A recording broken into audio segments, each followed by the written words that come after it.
би хүүхэд байхдаа хүрхрээгийн аманд цусланд гардаг байсан манайх. Тэгээд тэр хүрхрээгийн амнаас бидний одоо энэ яг Ска resort шүү дээ. Бид нар чинь нэг салхинд гарна гэхээр хотынхан тэр хүрхрээгийн ам Ска resort-ын тийшэл явдаг тийм. Тэнд очих болгонд миний яг тэр цусланд гарч исэн багын дурсамж маань аягүй сэрэгдэг байхгүй. Тэгээд яг тэр нэг хүүхдүүд чаргаар гуулгадаг хэсэгт манай гэрийн одоо цуслангийн жижиг байшингийн буур байдаг байсан.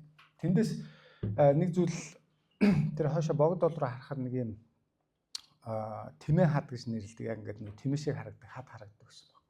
Тэгээ бид нар хүүхдүүд байхдаа тийшээ явна гэж гараал. Тэгээд мэдээж тэр бага насны хүүхдүүд болж чадахгүй шүү дээ. Уулын тэр ой модны захад очиж тэргээр нэг хэд ирэж байгаа л тэгээд аагаад буцаад явна. Яаж явах замаа мэдэхгүй.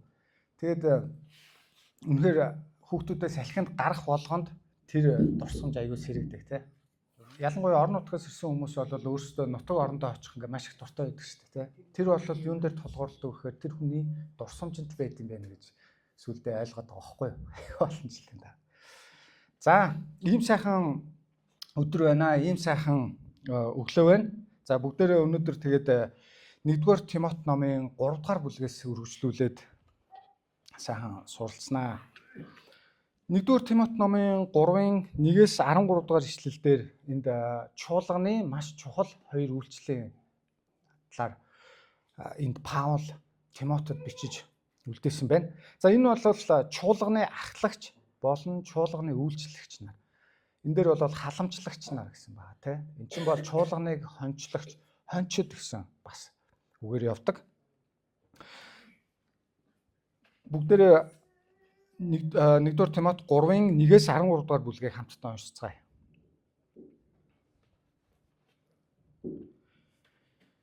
Энэ бол бат найдвартай үг юм аа. Хэрв хүн халамжлагч болохыг эрмэлзэж байгаа бол тэр хүн эрхэм үүргийг хүсэж байгаа хэрэг.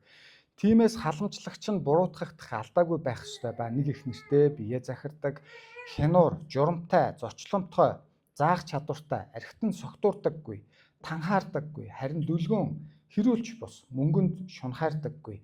Гэр бүлээ сайн авч явдаг байхын зэрэгцээ хүүхдүүд нь дуулууртай, бусдыг хүндэлдэг байх ёстой. Гэр бүлээ хэрхэн авч явахыг мэдэхгүй хүн Бурхны чуулганыг яаж халамжлах билээ? Шин итгэгч байж болохгүй. Эсбөгөөс тэрээр бие тоож сатааны ялд унахгүй.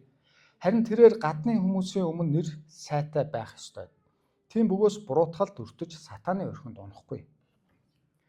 Үүнчлэн үйлчлэгчд нь бусдын хүндлэлийг олсон, худал ярьдаггүй, арх дарсанд хэд дурлдаггүй, өлөн хомхой зангүй, харин цэвэр ухамсараар итгэлийн нууцыг сахидаг байх ёстой.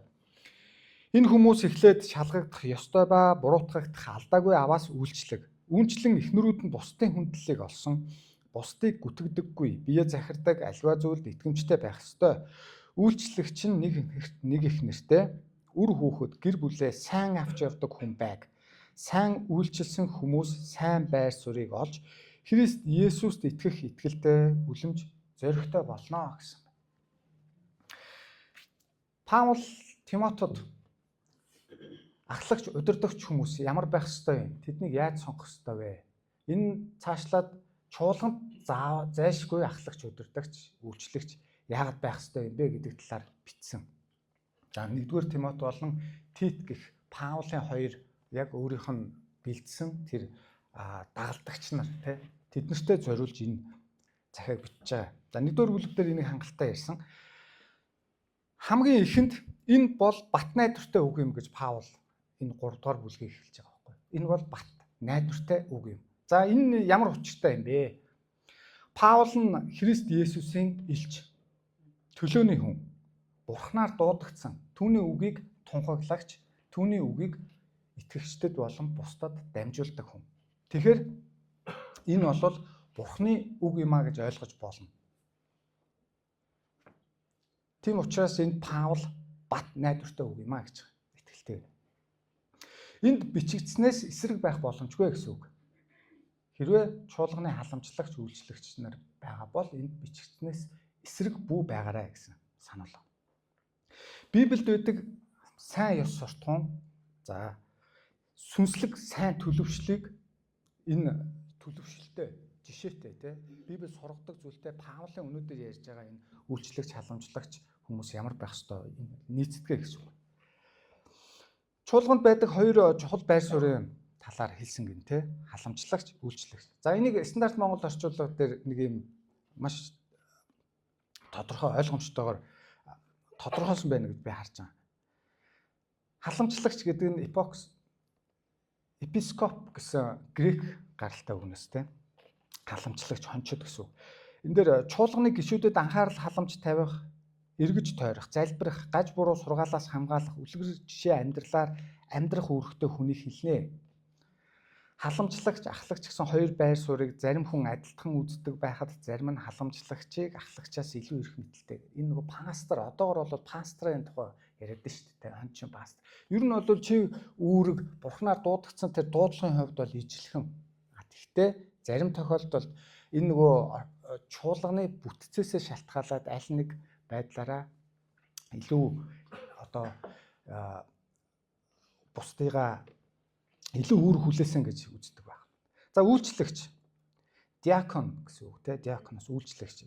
Үйлчлэгч хүний ажил үүргийг нарийн зааж бичээгүйч халамжлагч, ахлагч нарын дор чуулганы практик үйлчлэлд тусалдаг хүмүүс гэсэн. Тэр зайлшгүй чуулганд эдгээр үйлчлэл байж чуулган бурхны чуулган цаашгаа өсөж хөгжиж явт юм байна гэсэн үг. Үйлс номын 6-гийн 5 дээр яг энэ үүнтэй холбоотой маш тодорхой жишээ байна. Бүгдээрээ хамтдаа уншъя. Үйлс номын 6-гийн 5-аас. Дагалдагчдын тоо өсөн нэмэгдэж байх үед ийм явдал болов. Грек хэлтэй Иудачуудад еврей хэлтнүүдтэй хандаж өдөр тутмын хүнс түгэлттэй тэдний бэлэвсэн эмэгтэйчүүдийг хайхрахгүй байгаа талаар гомдол гаргажээ. За грек хэлтэй гэдэг маань Иерусалимд амьдарч байгаагүй тэгээ гаднаас ирсэн еврейчүүд одоо гадаадд төрж ирсэн тийм хүмүүс гомдол гаргаж ирсэн мэт.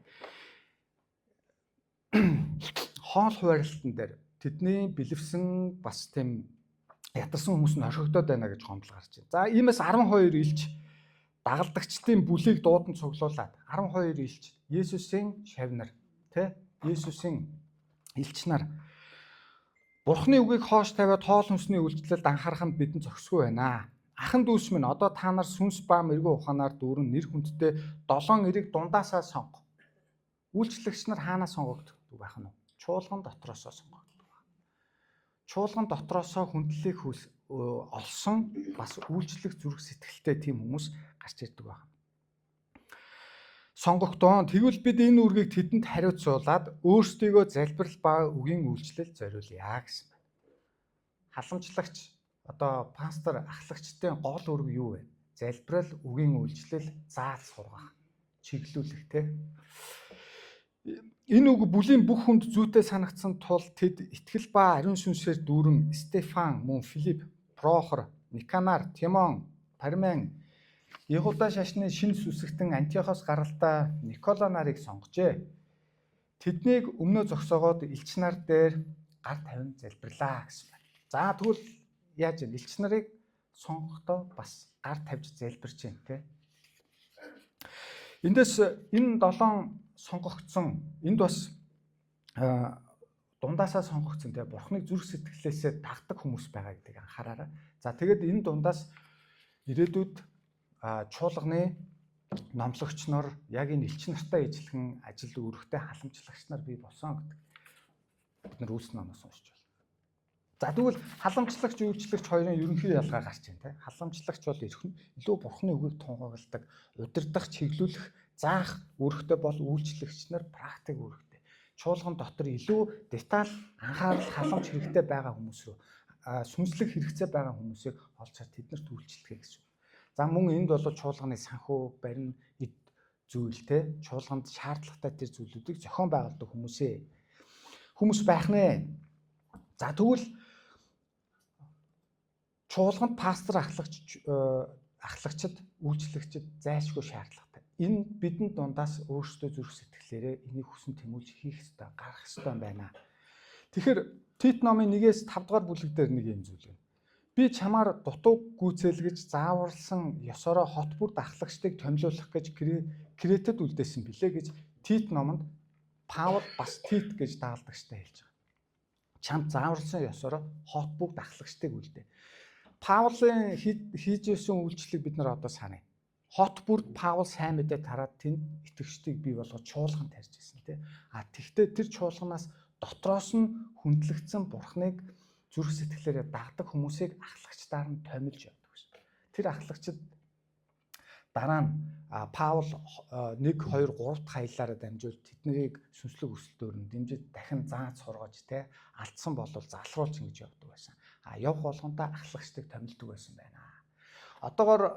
Одоо үед бол энийг хэн хийж байгаа вэ гэхээр огт Христийн сайн мэдээ түгж тархаагүй байгаа. За аймаг сумд өөр улс орнд мишнерүүд очдог тийм үү? Бурхны сайн мэдээг тэнд түгээдэг. Итгэгчдийг одоо цуглуулж тэнд чуулган тарьдаг. Тэгээд нутгийн хүндлэгдсэн одоо Бурхныг зүрх сэтгэлээрээ дагж байгаа хүнийг сонгож ахлагчтай. За энэ зарчим бол Библийн чуулганы ихэнх түүхэн үдж байсан одоо ч энэ зарчим ажиллаж байгаа. Байх нэ. За энэ түүхийг бид нэр Үйлс номон дээрээс илүү тодорхой уншиж болохоор байна. Чуулганы болон Христийн биеийн залхамж халааг бэлдээд байгаа гэдэг нэг тэр цаана агуулга явж байгаа шүү. Энийг бид нар бас сайн анхаарах хэрэгтэй. За тэгвэл чуулганы ахлагч удирдагчныг яаж томилдог юм бэ? Яаж энэ ямар шалгуур хангасан хүмүүс байх ёстой юм бэ гэдгийг Паулын сайн дэлгэрэнгүй бичжээ. За тэгвэл үүндээс бүгдээрээ би нэг 6 зүйлийг ерөнхий болгож бас Библийн ишлэлээр баталгаажуулж харахыг хичээсэн. Бүгдээрээ энийг товчхон харцгаая тийм. Хамгийн гол нь тэр хүн Бурхнаар дуудагдсан байх ёстой. Бурхнаар дуудагдсан байх ёстой. За тэгвэл Еврей 5:4 дээр энэхүү хүндтэй байр суурийг хүн өөрөө олж авдаггүй юм аа. Харин Ахароны адилаар Бурхнаар дуудагдсан хүн л хүртдэг юм аа гэсэн байна. Энэ байр суурь, үйлчлэлийн байр суурь шүү. Энэ бол нэг албан тушаал эрх мэдлийн байр суурь биш. Энэ бол Бурхнаар дуудагдсан хүн л энэ байр суурин дээр очих боломжтой гэсэн. Хэн нэгэн чуулганы пастор ахлагч нарыг зөвхөн энэ эндэр дээр гардаг номлолоос нэм хараад түүний удирдлагын хэлбэр бүтцийг хараад албан тушаал юм уу эрх мэдэлд нь одоо санаархаж юм уу эсвэл бол Бурхнаар дуудагдаагүй тэр байр суурьлууд тэмүүлэх нь зохимжтой биш ээ. Энэ боломжгүй гэдгийг хэлж байна. За зүрхний хүсэл тэмүүлэл гэсэн тийм. Энд бид нар энэ 3 дугаар бүлгийг уншихад нэг дээр нэм зүйл байна шүү дээ. Эрхэм үүргийг хүсэж байгаа хэрэг. Тэр хүн ирмэлзэж байгаа. Тэгэхээр тэр хүний дотор ариун сүнс ажиллаа. Тэр хүн бас дотор зүрх сэтгэлээрээ үйлчлэхийн төлөө хүсэх хэрэгтэй байна. Үүнийг 1-р Тимот 3:1 дээр хамгийн ихэнд бичжээ. За энд бас залбирал ба мацаг гэсэн байна. Үйлс номын 14:23 дээр чуулган бүрд ахлагчдыг томилон мацаг барин залбирсны дараа тэднийг өөрсдийнх нь итгэдэг эзэн даатгадаг байлаа. Даатгаж байлаа гэж. Энэ чуулганы үйлчлэлд орохын тулд бид нар өөрсдөө маш их залбирх хэрэгтэй. Тэр үйлчлэлд бас хамтран үйлчилж байгаа хүмүүс нь тэр хүний төлөө залбирч бүр мацаг барьж залбирна гэж шүү дээ. Энэ яах гэж байгаа вэ гэхээр Бурхны дуудлагыг зөв сонгох. Тэр хүний өөрийнх нь үйлчлэлийн амьдралыг сонгож өгж байгаа чухал зүйл болохоор энд заавалчгүй залбиралтай Бурхныг сонсох хэрэгтэй байх нэ. Дөрөвт нь гар тавин томилох. Тэ дөрөв бид нар Үйлс номон дээр үзлээ ш тэр 7 хүнийг сонгож гар тавь залбираад яасан. Тэгэхээр энэ маань бол одоо заавал гар тавих юм уу гэжтэй бас бодож. Гар тавихгүйгээр залбирч болох. Мэдээж бас болох байх. Гэхдээ энэ чуулганы түүхэнд Библиэлд бичсэн зүйл байгаа байхгүй. Гар тавилтаар тэр хүн дээр ариун сүнс ажиллах. Ариун сүнс бууж ирэх. Тэр хүний үйлчлэлийн томилго бас нэг тийм бэлэг тэмдгийн чанартай цус бас байж болно те. 1-р Тимот 5:22 дээр бас хинээч дээр яаран бүү гар тавь бусдын гим нүгэл бүү хутгалд өөрийгөө гим зэмгүй байлгаа гэсэн байна. Ахлагчдыг томлохдоо гар тавь харин бас нэг анхааруулга энд явж байгаа нь яаран бүү гар тавиараа гэж. Үнэхээр тэр хүнийг мацаг барин залбиралтайгаар Бурхнаас сонсгүй энэ хүн үнэхээр энэ дуудлагатай байна уу гэдгийг нягтлал гэсэн үг. Яаран бүү. Яаран бүү гар тавих юм бол яана гинэ нүгэлд нь хутгалнаа. Бид нар энэ ахлагч болон үйлчлэгч нарын харьцуулсан тэр зүйл дээр шинэ итгэгч битгий бай. Та нар те төлөв даруй бай гэдэг. Ингээд Паул тоочод байгаа энэ зүйлийн гол шалтгаан нь юу вэ гэхээр яаран буу гар тавиа гэдэг дээр л энэ шалгуурыг тавиад байгаа. За үйлчлэхээр дуудагдсан байх ёстой. Энэ маань өөрөө юу гэж хэлбэр нөхөр бурхан үйлчлэхээр дуудагдаад танд дуудсан болол бэлэг авьяасаа чи өгд юм аа. Өөрийгөө бүү голороо гэж. Бурханаас та 1-р Петр 5 дээр Бурханаас та нарт хариуцуулсан хонин сүргийг хариул. Тэгвэл албан хүчээр бус харин Бурханы хүсэж байдгийн дагуу сайн дураараа хомхоо ашигын төлөө бус харин сэтгэлээ гарган халамжил үйлчлэхээр дуудагдсан. Энэ удирдах захирах гэдэг тийм зүйл юу талаас нь ерөөсөө ярихгүй байгааз ахлагч удирдагч нар болвол үйлчлэхээр өөрийгөө бусдын төлөө зориулахаар хондийнхоо төлөө амиа өгөхөөр Есүс дуудагдсан шиг бид нар тийм зүрх сэтгэлээр байгаасаа гэсэн. Бурхны өгсөн бэлэг. За Эфес 4:11. Тэгээд тэрээр заримыг нь илж, заримыг нь иш үзүүлэгч, заримыг нь сайн мэдээ тунхаглагч, заримыг нь хончин, заримыг нь багш болгосон. За би түрүүн өмнө нь хэлсэн зүйл байна те. Хэрвээ таныг ямар нэгэн үйлчлэл дуудсан болвол Бурхан танд тэр бэлэг авьяасыг заавал өгд юм аа. Та өөрийгөө бүх голоорой. Бурхан үйлчлэлээ хамт хийх арга зам бэлэг авьяасыг хамт өгдөг шүү. За энэ чуулганы ахлагч үйлчлэгчнийг томилох хэлбэр одоо ч Библийн дагуу явжлаа. Үнэхээр Библийн дагуу сургаал номлолыг барьдаг сүм чуулгануудын хувьд бол энэ шалгуур, энэ заавар зөвлөгөөг бол дагдаг байх нэ. Халамжлагч болохыг хүсэж байгаа бол тэр хүн Бурханы чуулганы хувьд маш эрхэм үргийг хүсэж байгаа. Эрхэм үргийг хүсэж байгаа хэрэг гэж 1-р бүлэгтэр Паул хэлж штэ. Маш эрхэм, тэ? Мэдээж энэ бол хүндтэй байр суурь. Хүндтэй гэдэг нь хайраар тэ хүлээн зөвшөөрөгдсөн гэсэн үг байхгүй. Чуулган дотор энэ хүн үнэхээр бидний төлөө зүрх сэтгэлээ зориулж чаддаг, өөрийнхөө амьдралыг золиосож чаддаг хүн гэж хайрлагдсан хүнийг хэлж байгаа. Түүнээс биш хүндтэй гэдэг нь албан тушаал захирах эрх мэдлийнхаа доор тэр айцаар бусдыг захирах тухай огт яриаггүй гэдгийг бид нэр ойлгоно. Энэ бол Бурханд үйлчлэх боломж. Хүний амьдралд маш олон боломжууд байдаг те. Бид нар маш олон боломжуудыг эргээгээд олон жилийн дараа харахад алдсан байдаг. Харин Бурхан таныг дуудаж байгаа болол энэ таны амьдралд Бурхан өгж байгаа хамгийн сайн боломж юм шүү. Та өөрийгөө Бурханд харуулах, өөрийнхөө жинхэнэ дуудагдсан зөв амьдралаар амьдрах боломж. Тийм учраас энийг Паул эрхэм үүрэг. Бидний Христ итгэл амьдралын чухал хамгийн чухал зөв замаар алхах мөчөө гэж ойлгож байна. Хүмүүст үйлчлэх те үүрэг хариуцлага юм. Үүрэг хариуцлага гэдэг ухамсарлаараа. Мэдээж энэ замаар алхахад хүнд хэцүү. Төвчээр маш их зориулалт, золиос гарнаа. Гэсэн ч юугаар ч орлуулшгүй баяр хөөр, итгэл, найдвар авчирдаг зүйл. Та хэрвээ Бурханы дуудсан замаар алхах юм бол хэцүү байж болно. Тэгтээ амар тайван баяр хөөрөнд донд алхахтай. Яагаад тэгэхээр та хаана хүрэхээ яаж явахаа мэдж байгаа учраас таны дотор айц байдгүй. Бурхантай хамт алхаж байхад итгэгч хүний дотор айц байхгүй байдаг. Учир нь энэ хүний дотор баяр хөөр амар тайван байдаг. Амен.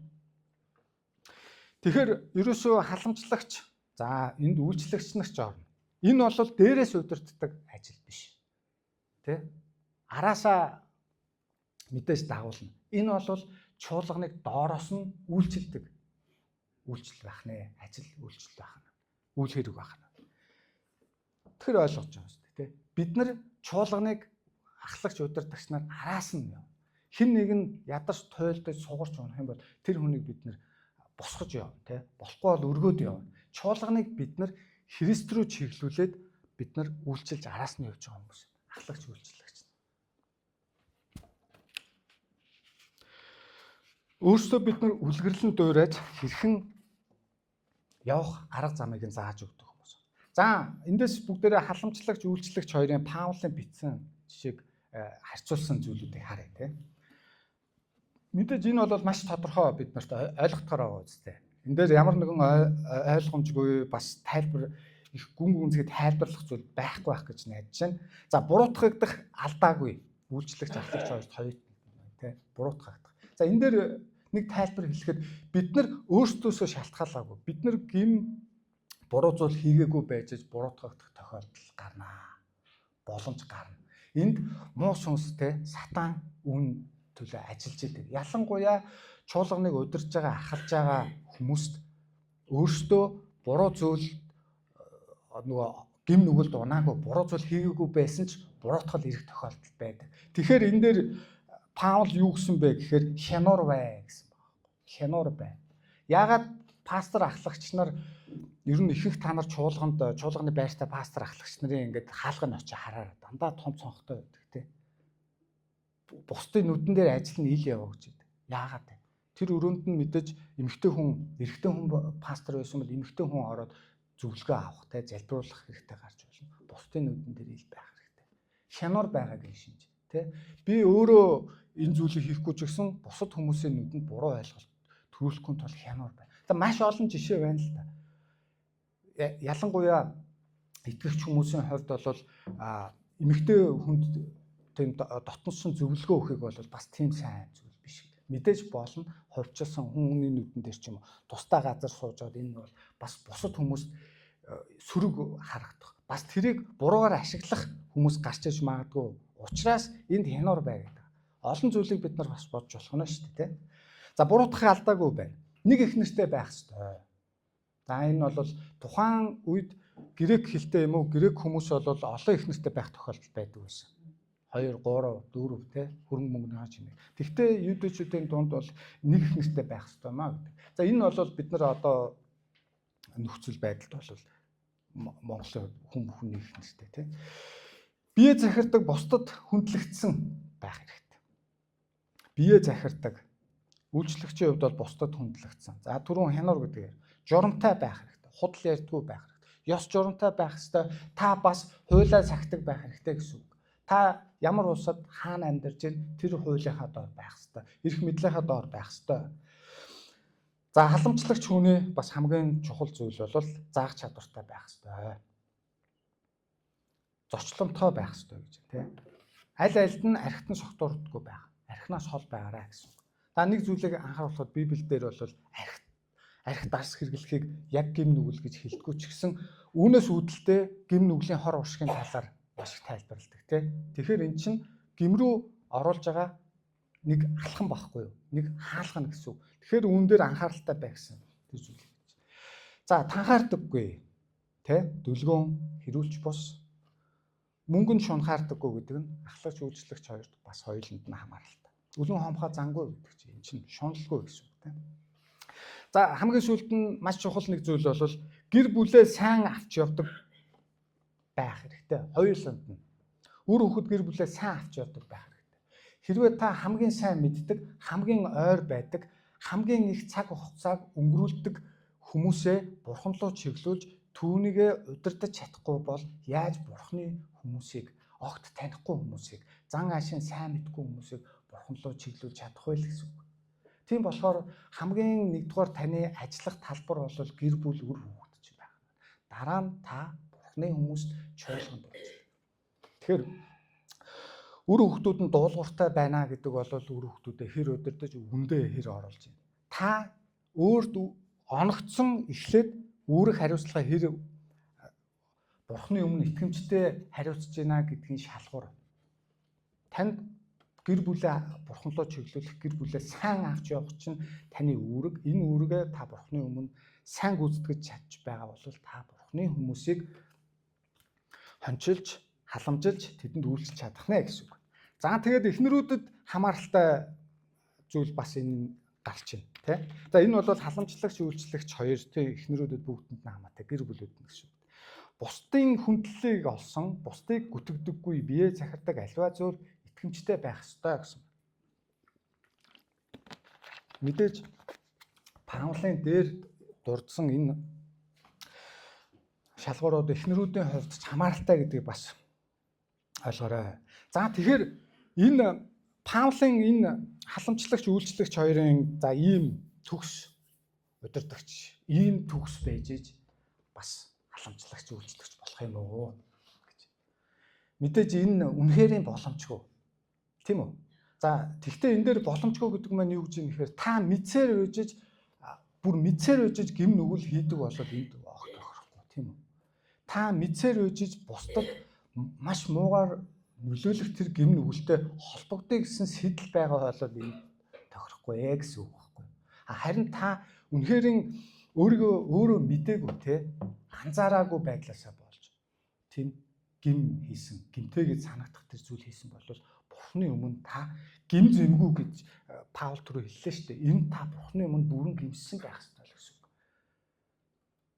Та үнэхээр Бурхны хүмүүст зааж чиглүүлж тэр хүмүүсийг Христ рүү сайн удирдах чадаагүйгээсээ болоод шинэхэн итгэгч маань таны хариуцлага одоо ахлагч удирдагч нарын үйлчлэгч нарын хариуцлагагүй байдлаас болоод гимд унсан бол энэний ард таны үүрэг явж штэ тий.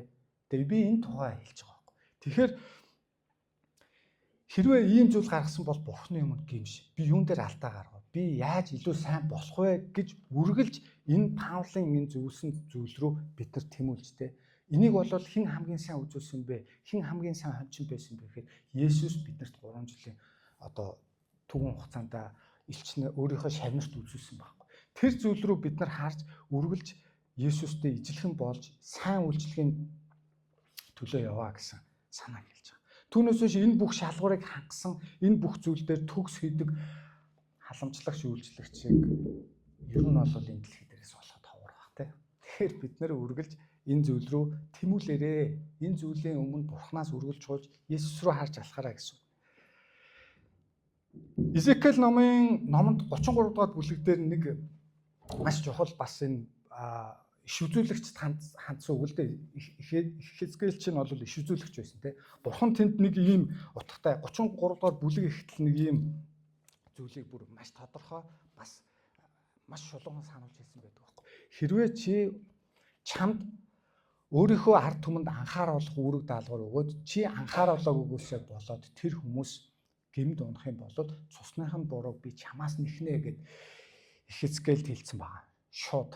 Тэгэхээр энэ үг зааж сургаж байгаа, бусдыг чиглүүлж байгаа, Бурхан руу энэ хүмүүсийг даавуулахын тулд үйлчилж байгаа хүмүүсийг бас хамааралтай гэж ойлгож болно. Яагаад вэ гэхээр би шинэ гэрээн дээр тийм учраас олон хүн багш болохыг хүсэх нь зохистой зүйл биш юм аа гэж Библи бас нэг талаас анхааруулсан байна. Альва хүн дээр төрүүлж битгий яаран буу гар тавиа гэдэг чинь ерөөсөө л энэ утгатай. Хариуцлага үүрэг хариуцлага үүрж байгаа бол та энийхээ тав тууштай байх ёстой гэсэн тэр зарчмыг харуулдаг шүү дээ. Яаков 3:1 дээр энэ зүйл байдаг. Тэгэхээр бид нар энэ саяхан ярьсан зүйлүүдээс юуг ойлгох вэ гэхээр Бурхны дуудлага болон цэвэр зүрх сэтгэлийн ирмэлцэлтэй байж иж үр жимстэй үйлчлэл бий болох нэ. Ахлагч үйлчлэгч нарын хувьд энэ зүйлийг бид нар бодороо. Энэ дуудлага намайг дуудаж гинэ. Дуудлагатаа би дуудажаад Бурхны үйлчилж байгаа бол би яг цэвэр зүрх сэтгэлээр үйлчилж чадчихна гэдгээ бас та бүгд маань дотроо бодороо залбираарай гэж хүсэж байна. Иохан номын 10:11 дээр би бол сайн хончин. Сайн хончин хондийнхоо төлөө амиа зориулдаг юм а гэж Есүс өөрөө хэлсэн байна. Есүс өөрийгөө тодорхойлсон байна. Би бол сайн хончин, сайн халамжлагч, сайн үйлчлэгч. Сайн гэдэг маань Есүсийн хувьд өөрийгөө хэлж байгаа төгс юм а гэсэн үг байхгүй. Тэгээд тэрэн дээр сайн хончин хондийнхоо төлөө амиа зориулдаг юм гэж. Паул Петр уучлаарай. Петрээс Есүс 3 удаа асуусан байдаг. Тэ? Петрэ чи надад хайртай юу? Мэдээж Петр тийм ээ Есүс би таныг хайрладаг гэхэд миний хондыг тижээ. 3 удаа асуусан байгаа шүү энэ үгийг. Чи намайг хайрладаг. Чи намайг надад хайртай юу? Петр 3 удаа хайртай гэж хариулахад 3 удаа Есүс миний хураг, миний хондыг тижээ. Миний чуулганыг чи халамжил гэж хэлсэн ба. Энэ бол Христ итгэж хүн бүрийн зүрх сэтгэлд Есүс хэлсэн үг шүү гэж та ойлгоорой. Тэгэхээр бид нар сайн хончин бай.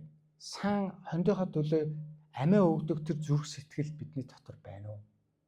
Мэдээж энд маш шулуухан те хүний амийн тухай ярьж байгаа ч гэсэн яг ийм зүрх сэтгэлээр үйлчлэх үйлчлэл бүх юмаа зориулж үйлчлэлтэй хандах тэр хандлага байна уу гэдгийг бид нар бас дотроо бодосоо гэж хүсэж байна.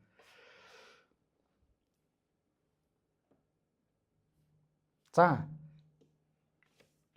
13 дугаар ишлэлийг бүгдээрээ энэчнээс ажиглая. Сайн үйлчилсэн хүмүүс сайн байр суурийг олж Христ Есүс итгэх итгэлтэй үлэмж зоригтой болно гэсэн байна. Сайн байр суурийг олно гэдэг маань юу гэсэн үг вэ? Христийн бид хүлээн зөвшөөрөгдөх, чуулгандаа хүлээн зөвшөөрөгдөх, гэр бүлдээ, хамгийн дотны хүмүүстэй, сүнслэг гэр бүлдээ, Бурхны хүмүүсийн донд хүлээн зөвшөөрөгдөхийн тухай хэлж байгаа. Энэ хүлээн зөвшөөрөгдөх гэдэг маань эргээгээд үйлчилсэн хүмүүсээрээ та хайрлагдах, ямар ч болцолгүйгээр хайрлагдахын тухай хэлж байгаа. Бурхны чуулган бол үнэхээр бие биенээ хүндэлсэн хайрлсан ийм хайрын донд л оршин тогтнодог. Үнэхээр ямар нэгэн үйлчлэлийг хүчээр пастор ахлагч нарын албан шаардлагаар хийж байгаа бол тэр хүний үйлчлэл угаасаа хол явахгүй. Яагаад вэ гэхээр тэр гол хөдлөгдөг хүч болох хайр тэр хүний дотор байхгүй байна гэсэн. Харин тэр хүн үнэхээр зүрх сэтгэлээрээ сайн амчин шиг үйлчилж чадах юм бол хүссэн хүсээгүй бусад чуулган тэр хүнийг хайрлана. Энэ бол сайн байр суурь гэсэн. Сүнслэг талаасаа та Бурхны хувьд үн цэнтэй нэгэн болж та энэ дэлхий дээр биш ирээдүйд амьдрах Бурхны оршууд амьдрах тэр хаанчлалтай өв хөрөнгө тэр алдар нэрийг Бурхны өмнө хурааж байгаа сайн байр суурийг олж байгаа гэсэн үг байхгүй. За тэгвэл Христ Есүст итгэх итгэлтэй үлэмж зоригтой болно гэсэн байна. Итгэлтэй үлэмж зоригтой болно гэсэн нь тэгвэл ямар учиртай юм? Үйлчлэлийн амьдралдаа үргэлж эзний оршихуй дотор байж Бурхан амьд гэдгийг өдөр бүр мэдрээд тэр хийж байгаа гайхамшигыг нь олж харах тусам бид нар Бурхантай улам илүү ойрточдөг. Бидний дотор итгэлтэй амьдралаар амьдрах тэр урам зориг болж байна. Гайхамшигыг харж байгаа юм чинь бид нар юунд эргэлзэх юм бэ? Боломжгүй зүйл бидний амьдралд байхгүй юм байна гэдэг тэр зүрх зориг бидний дотор бий болно л гэсэн. Тэгэхээр энэ нэг талаасаа хаанчлалын төлөө, эзний төлөө хийж байгаа ч гэсэн эргээгээд Бурхан бидний төлөө энэ үйлчлэг өгöd байгаа юм байна гэж бид нар ойлгож байна. Энэ бол өөрөө хамгийн сүүлд тэр мөнх амийг авах тэр өөрийнхөө итгэлийн амьдралдаа бүрэн дүүрэн итгэлтэй баяр хөөртэй болж байгаа. Би номлон ихэнд тэр нэг жишээ хэлсэн шүү дээ. Хүүхэд байхдаа тэр хүрхрээгээ аманд байдаг тэр нэг уулын ингээд ой модон дунд яг тэмээ шиг хэлбэртэй хаданд очихыг маш хүсдэг байсан байхгүй. Одоо ингээд боддیں۔ Бид нар яагаад эцэг гэхээсээ гуугаад бид нар тэр хатан дээр очиж үзмээр байна. Биднийг дагуулад яваач гэж хэлж болоогүй юм болоо. Тэ айцтай байгаа. Хэрвээ хэн нэгэн тэр хатан дээр очиж үзсэн тэр цуслангийнхан бол мэдээж томчууд бол жимс самранд явдаг гэсэн. Тэрийг яаж явах замыг бол хамгийн сайн мэдж байгаа. Бид нарыг дагуулад явах юм бол бид нар яах вэ? Нөгөө айгаад ой модны ингээд захаар ингээд эргэлдээд гүгээд байсан хүүхдүүдийг бид нар том хүн дагаа явах юм бол ямар нэгэн айцгүй бид нар явна. Яагаад вэ? Энэ хүн тэр явах замыг сайн мэдж байгаа. Мэдээж хүүхдүүдийн хувьд бартаа саадтай уулаар алхна гэдэг хэцүү ч гэсэн нөгөө байнга хардаг тэр хүсдэг байсан зүйл рүүгээ алхаж байгаа болохоор маш их баяр хөөртэй алхах байсан байхаа гэж би боддог. Яагаад бас тэнд айц байхгүй байна вэ гэхээр хамгийн сайн зам мэддэг хүнийг бид нар дагаж явж байгаа болохоор хүүхдүүдийн хувьд айцгүй явж чадна шүү дээ, Түүнтэй ижилхэн бид нар өнөөдөр итгэлийн амьдралд яг л хаана хүрэхээ мэдээд байгаа мөртлөө яаж явах замаа мэдэхгүй учраас бидний дотор айц эргэлзээ үүсч эхэлдэг. Тэгээд бид нар сүүлдээ юу ч хийхэ болж эхэлдэг байхгүй. Залхаж эхэлдэг, шантарч эхэлдэг.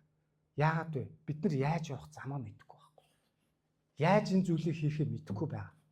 Тэгэхээр бид нар яах вэ? Би өнөөдөр яг энэ амьдралыг би яг Бурхнаар яаж өдөрдүүлэх юм бэ гэдгийг мэдхэд юу биднэрт хамгийн чухал хэрэгтэй зүйл вэ?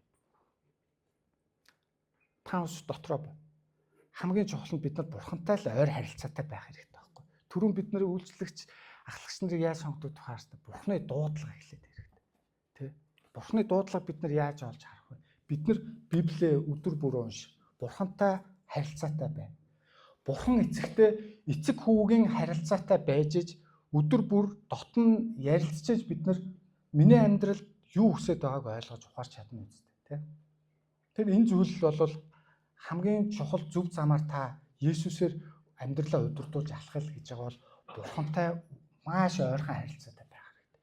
Хэрвээ энэ үйлчлэл та өөрийн амьдралд өгсөн хамгийн чухал тэр зам амьдралыг олж авч чадах юм бол таны дотор ямар ч айдастай байхгүй болно. Та үргэлж зоригтой баяр хөөртэйгээр итгэлийнхаа амьдралыг дуусгаж бариандаа амжилттай хүрч чадна.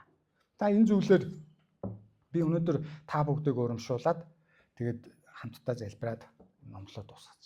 Тэгэхээр эзэн хамгийн зөв замаар хөтөлтөнд даавалдаг шүү. Есүс бол хамгийн зөв замаар алхуулдаг. Иохан 14:6 дээр Есүс өөрөө хэлсэн. Би бол зам, үнэн, амь юм аа. Есүс бол хамгийн зөв зам. Амен. За бүгдээрээ залбираа. Эзэн Есүс танд маш их баярлалаа. Тэгэхээр өнөөдөр суралцсан, өнөөдөр таны үгнээс ойлгож ухаарсан энэ зүйлийг амьдралдаа хэрэгжүүлэх тэр алхмыг хийхэд эзэн минь та туслаарай. Эзэн минь бидний залбирал гуйлтаар дамжуулж та өөрийнхөө бидний амьдрал юу хүсэж байгааг ойлгуулж өгөөрэй. Хамгийн зөв замаар эзэн Есүс та үргэлж биднийг хөтлөн даавалдаг байгаасаа гэж Есүс таньда талархан залбирая. Аамен. Аамен. Баярлалаа.